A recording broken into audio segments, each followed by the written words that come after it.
Começa agora o Jornada. Todas as semanas você acompanha aqui ações e projetos da Justiça do Trabalho. O programa conta com a colaboração dos tribunais trabalhistas por todo o país.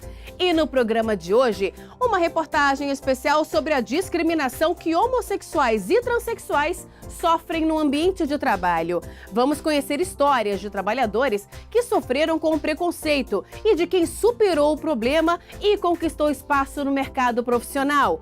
No interior de Mato Grosso, sistema de sustentação oral online permite que advogados trabalhistas falem diretamente com os desembargadores do TRT durante as sessões de julgamento do tribunal. No quadro Tá Explicado de hoje, você vai saber mais sobre os vestiários. Nem toda empresa é obrigada a fornecer esse local para a troca de roupa dos empregados. E no Trabalha Brasil, vamos conhecer um músico que transformou as tardes do Rio Paraíba em João Pessoa. Ele atrai moradores e turistas para a região durante o pôr do sol, que acontece ao som do Bolero de Ravel, uma das músicas populares mais conhecidas do repertório clássico. Tudo isso e muito mais, o Jornada está no ar.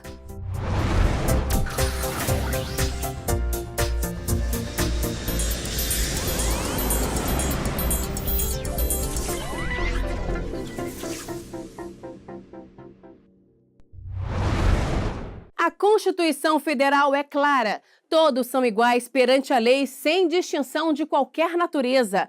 É o que diz o princípio da isonomia, mas a norma nem sempre se reflete na realidade. Gays, lésbicas e transexuais ainda são vítimas de preconceito e muitas vezes acabam perdendo a chance de mostrar as próprias habilidades na profissão que escolheram seguir.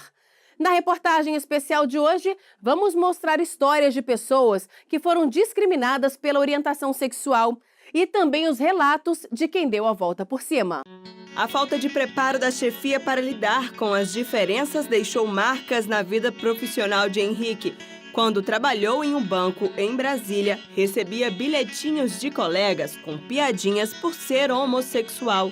A saída encontrada foi comunicar à chefia sobre o fato, mas ao contrário do que imaginou, o resultado foi traumático.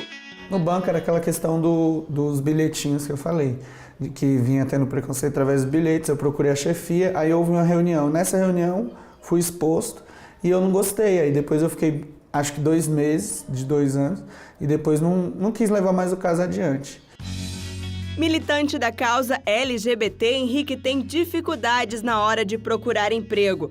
Depois de 2 anos fora do mercado, o jovem decidiu criar em uma rede social uma nova conta vinculada ao e-mail que fornece no currículo, dessa vez omitindo a orientação sexual, na tentativa de ter mais chance de uma contratação.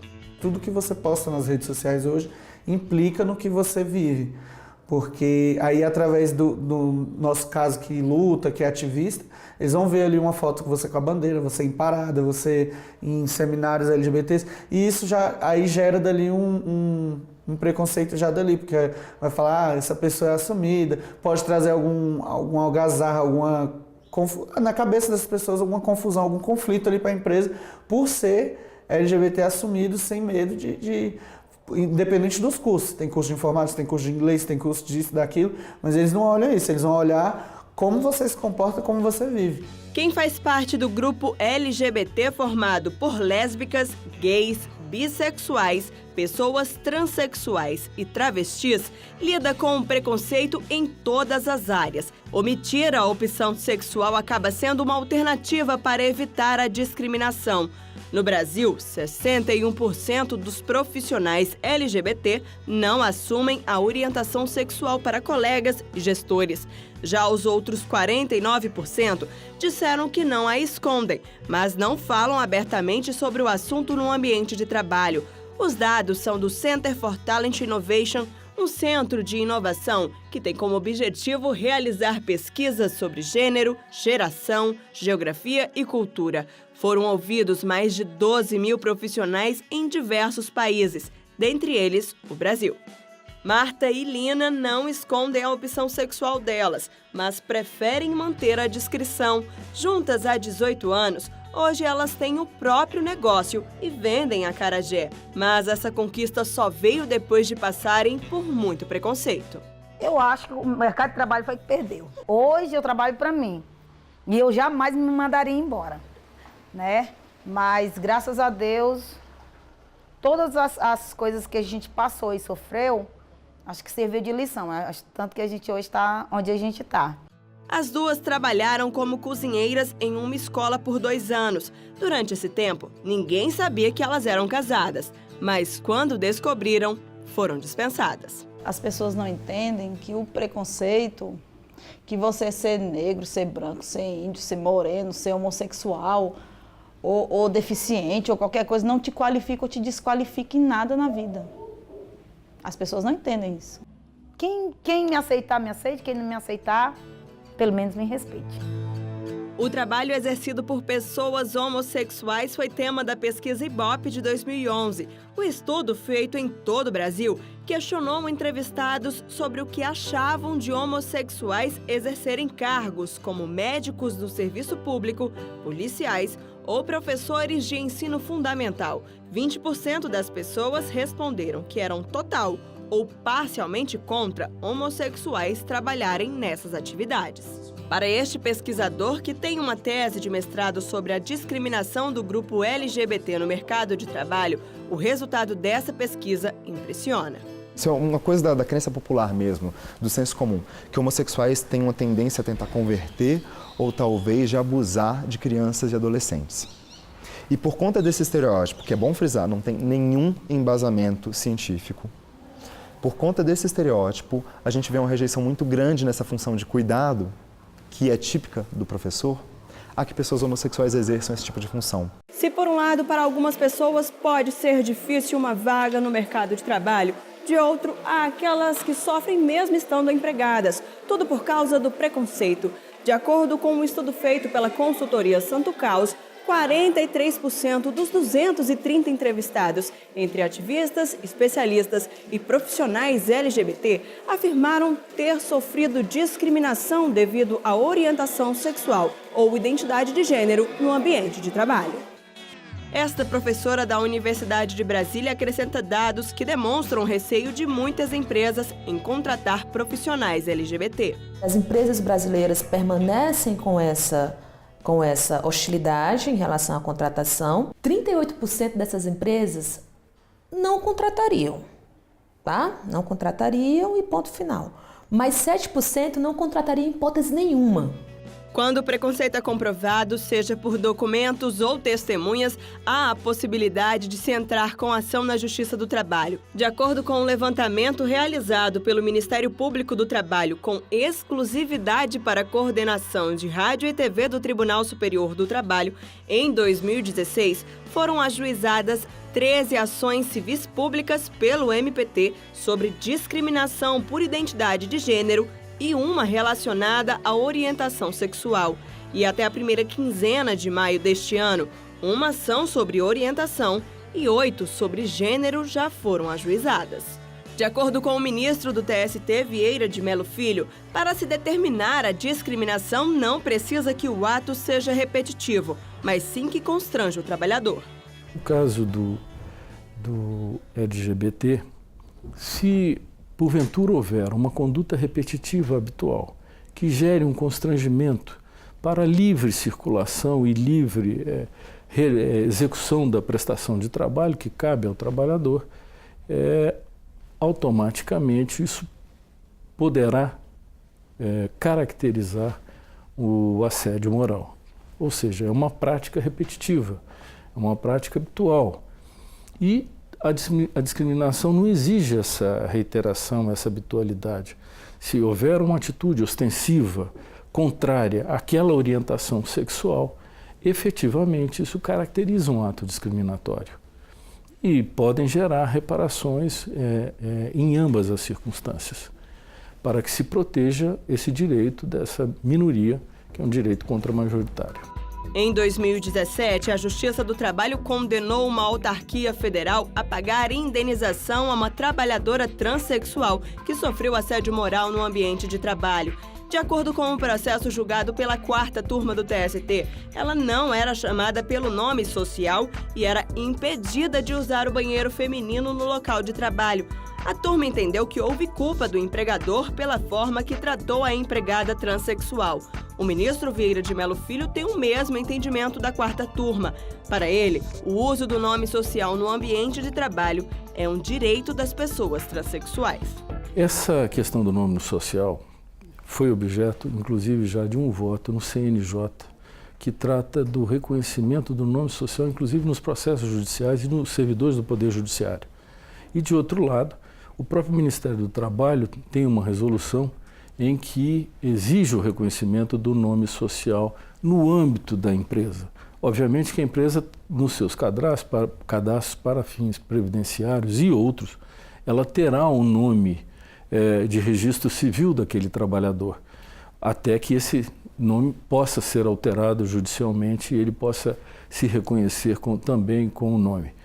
Mas o nome social, a meu juízo, é dever da empresa aceitá-lo e divulgá-lo, inclusive em todos os equipamentos do empregado, armários e todos os demais apetrechos. Na tentativa de diminuir o preconceito no ambiente de trabalho, a Organização Internacional do Trabalho, juntamente com a Organização das Nações Unidas, publicaram os 10 compromissos da empresa com a promoção dos direitos LGBT.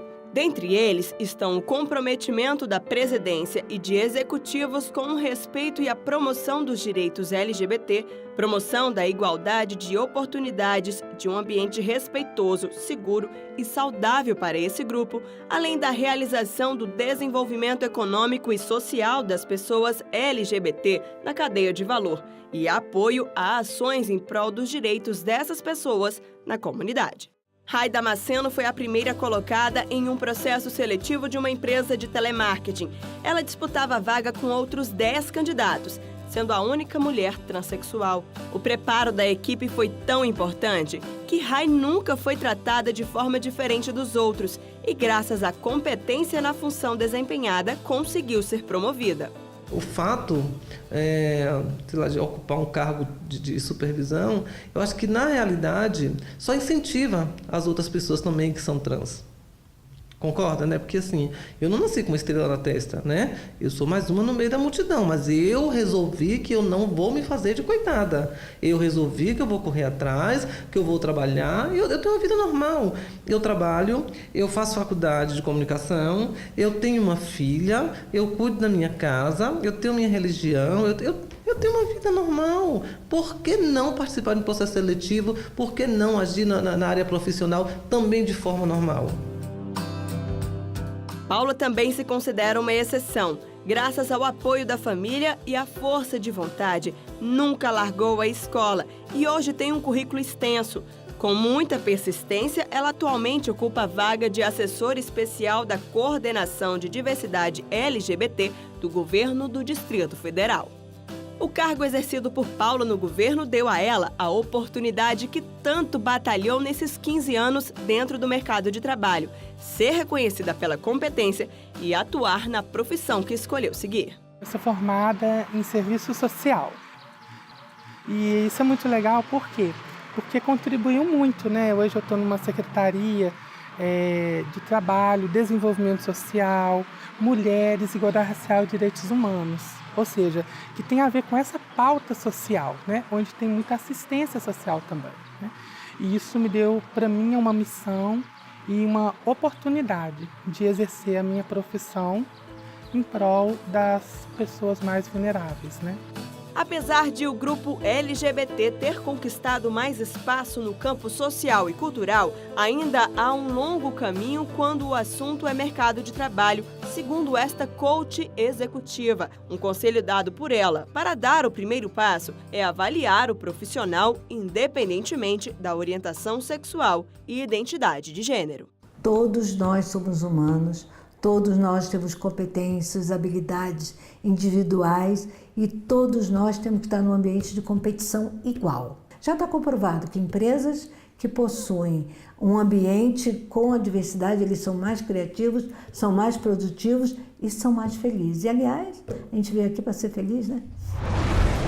No próximo bloco, No interior de Mato Grosso, o sistema de sustentação oral online permite que advogados trabalhistas falem diretamente com os desembargadores do TRT durante as sessões de julgamento do tribunal. E ainda hoje no Trabalha Brasil, vamos conhecer um paraibano que transformou as tardes da Praia do Jacaré em João Pessoa. Durante o pôr do sol, ele toca o Bolero de Ravel e encanta os visitantes do local. Nós voltamos em instantes.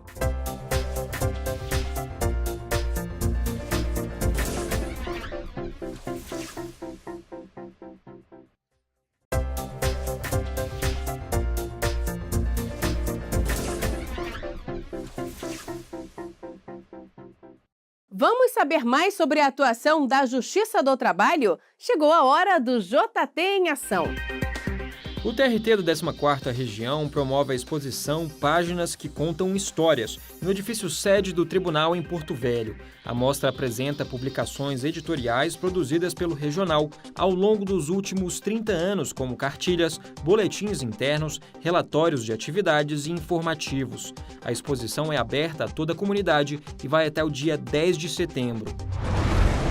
O TRT de Alagoas realizou o workshop E-Social para órgãos públicos. O evento reuniu servidores com o objetivo de esclarecer sobre as novas diretrizes para a utilização do sistema.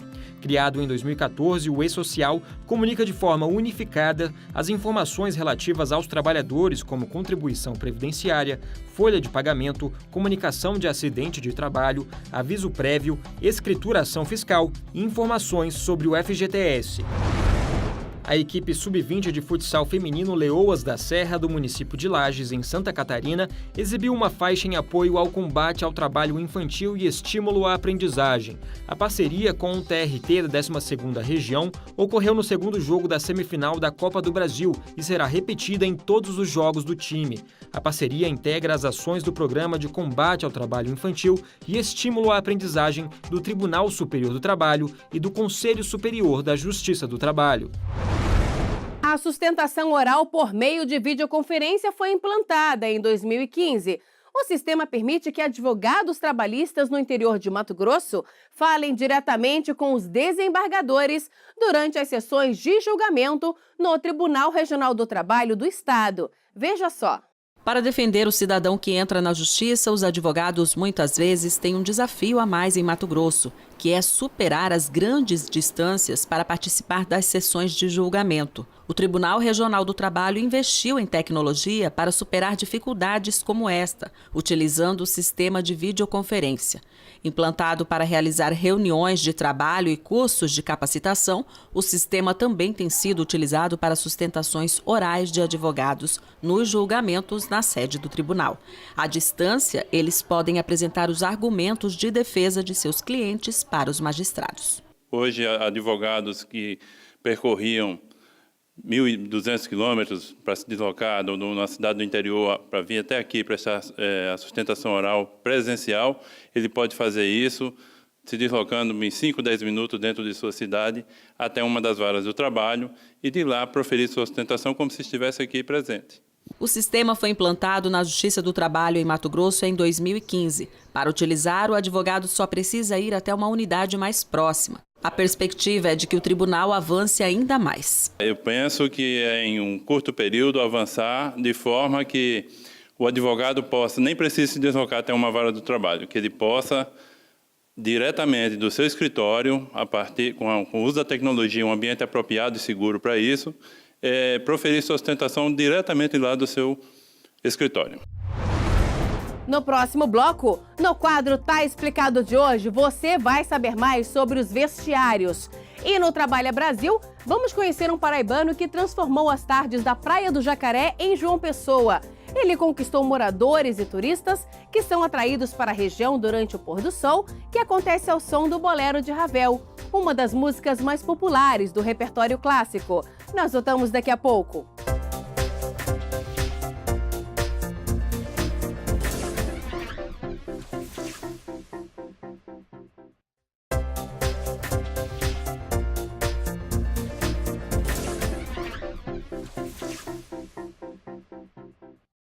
No quadro Tá Explicado de hoje, você vai saber mais sobre os vestiários. Nem toda empresa é obrigada a fornecer esse local para a troca de roupa dos empregados. Mas aquelas que oferecem este ambiente aos trabalhadores devem seguir algumas normas. Confira. Fim de jogo. Hora de ir para o vestiário e trocar o uniforme. Esse é o caminho natural após o término de uma partida de futebol. Para o time vencedor, o vestiário torna-se um aliado e o cenário ideal para muitos momentos de descontração. Já para o time perdedor, resta apenas refletir sobre a derrota. Uma coisa é certa, o vestiário exerce um papel importante na vida dos atletas. Mas você sabia que, além dos estádios, diversas empresas também devem oferecer vestiários aos empregados? A norma regulamentadora 24 do Ministério do Trabalho determina que o vestiário é obrigatório em todo estabelecimento industrial e naqueles em que a atividade exige a troca de roupas ou seja imposto o uso de uniforme. A norma também especifica que os locais devem ser divididos por gênero e dispor de uma área mínima de 1,5 metro para cada profissional. As paredes precisam ser de alvenaria, tijolo comum ou concreto e revestidas com material impermeável e lavável, assim como o piso. Além disso, a exigência é que o acabamento seja liso, com inclinações para os ralos de escoamento. Os armários são imprescindíveis para que o trabalhador possa guardar objetos pessoais e uniformes, certo? Por isso, ainda de acordo com a NR24, eles também devem ser disponibilizados nos vestiários, precisam ser individuais e podem ser fabricados em aço ou madeira. O Jornada foi até João Pessoa, na Paraíba, para conhecer a história do Jurandir do Sax. O músico paraibano mudou a realidade de uma comunidade que vive às margens do rio Paraíba. Acompanhe na reportagem. Na lojinha pequena às margens da Praia do Jacaré, seu Jurandir fica de olho em tudo. Ele trabalha aqui há 30 anos e já é um símbolo do local que reúne turistas de vários lugares do país. Mas é quando a tarde vai chegando ao fim que ele pega um instrumento que o deu renome, o sax. Aí fica de lado o Jurandir comerciante para dar espaço ao Jurandir do Sax, uma lenda da Praia do Jacaré. Boa tarde, está quase indo embora, caiu uma chuva agora há pouco, mas nada disso vai atrapalhar o espetáculo do seu Jurandir, que está aqui com o seu sax. Seu Jurandir, me conta o seguinte, como que começou a ideia de se apresentar aqui todo fim de tarde? Olha, a história é um pouco longa, mas vamos tentar resumir. A música está na minha vida desde criança, né?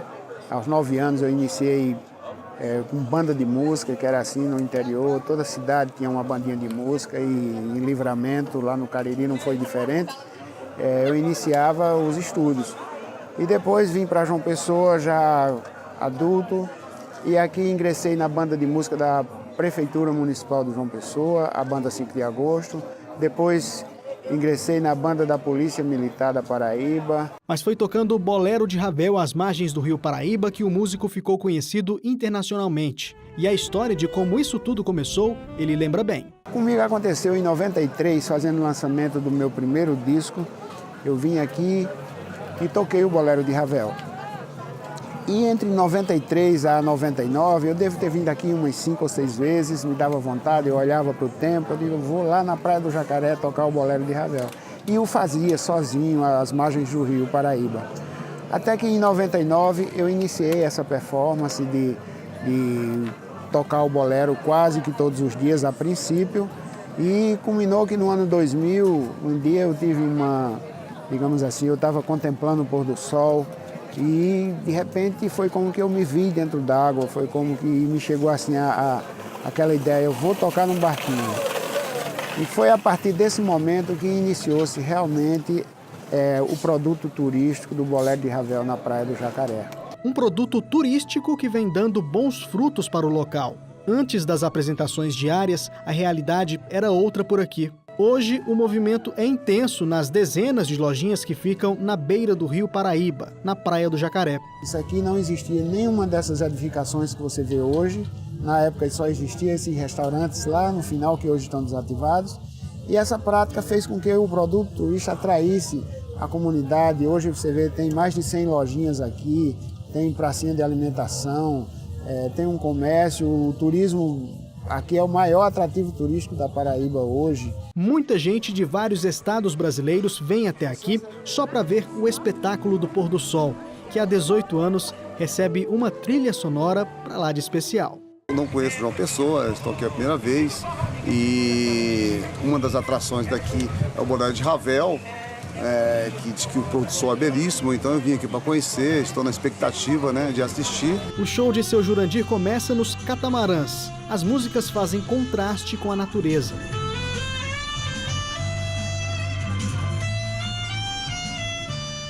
Mas é quando o sol está quase indo embora que a hora mais aguardada chega. O Bolero de Ravel, tocado em uma canoa simples. Só o som do vento faz companhia à música.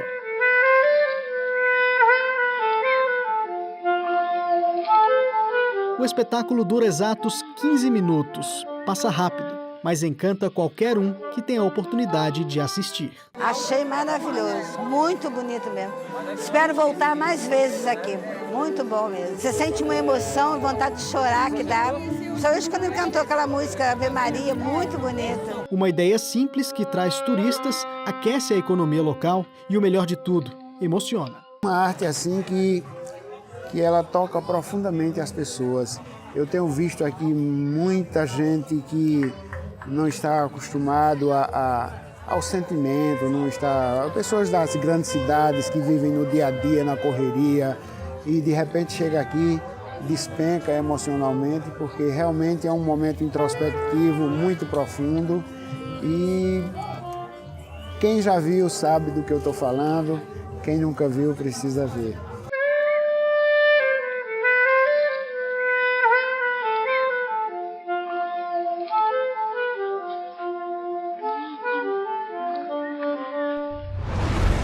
Por hoje é só. Esta edição do Jornada termina aqui. Muito obrigada pela companhia e até a próxima.